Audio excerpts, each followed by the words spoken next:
Sejumlah pelaku tindak pidana pencurian hewan ternak dengan menggunakan mobil di Kabupaten Pidi dibekuk polisi. Komplotan pencurian melakukan aksinya menggunakan mobil saat ternak tidur di badan jalan.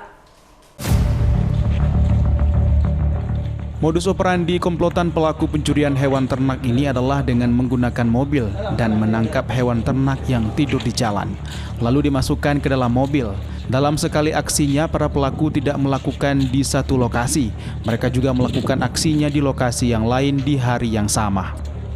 Aksi mereka terungkap saat dilakukan di Jalan Lintas Tibang Krung Raya, Kecamatan Bate, Kabupaten Pidi. Mereka mengangkut hewan ternak kambing yang sedang tiduran di jalan. Untuk melancarkan aksinya, para pelaku menutup mulut ternak kambing curian dengan menggunakan lakban yang sudah disiapkan agar tidak mengeluarkan suara. Sialnya, keberuntungan tidak berpihak pada para pelaku. Di dalam perjalanan pulang, mereka dihadang dengan 3 batu besar di tengah jalan. Sopir mobil langsung menerobos batu besar tersebut sehingga kendaraan yang digunakan pelaku meledak di bagian bak oli bawah mobil dan menghentikan aksi mereka. Warga yang telah mengetahui aksi pencurian beramai-ramai mengejar para pelaku yang berjumlah 4 orang. Mereka berhasil melarikan diri dan meninggalkan hewan ternak dan mobil yang digunakan. Dari hasil penyelidikan, 1 pelaku yang bersembunyi di Gampung Sentosa, Kabupaten Pidi dengan menyewa 1 kamar kosan berhasil ditangkap, sementara 3 pelaku lainnya masih DPO. Sedangkan barang bukti yang diamankan 1 ekor hewan ternak dan mobil merek Daihatsu Sigra warna putih. Pencuri ini ada 3 kasus yang kita rilis pada hari ini.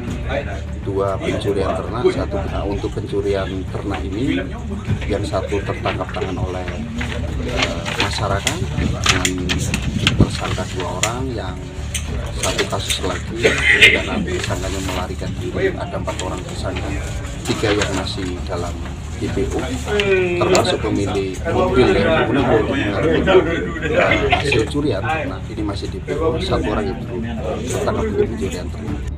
Para pelaku terancam dijerat pasal 363 ayat 1 ke 1 AE Undang-Undang Nomor 8 Tahun 1981 tentang hukum acara pidana dengan ancaman hukuman pidana penjara paling berat 7 tahun.